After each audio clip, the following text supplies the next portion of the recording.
Measuring change success. First is setting clear metrics. Establish key performance indicators or KPIs. Allow leaders to measure the success of change initiatives. Metrics should be aligned with organizational goals.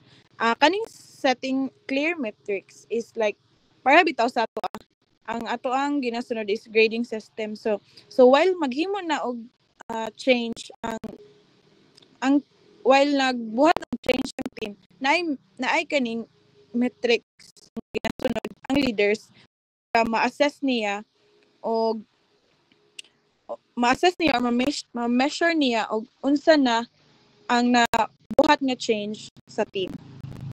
Second is feedback mechanisms.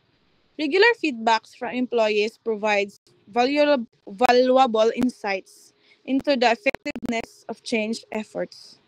Leaders should create channels for open communication and encourage honest feedbacks. So kaning feedbacks mechanism is importante po siya kay as a leader you are kanang listener pud ka sa imong mga team.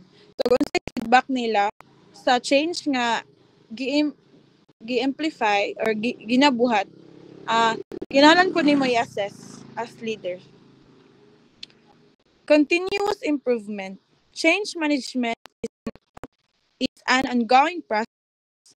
Leaders must be willing to adapt strategies based on feedback and outcomes, ensuring continuous learning and empowerment. So, sa akong gingon gayna, ang feedback mechanism is importante kay dili ka maka-proceed sa continuous improvement o dili ka maminaw sa feedback sa imong team.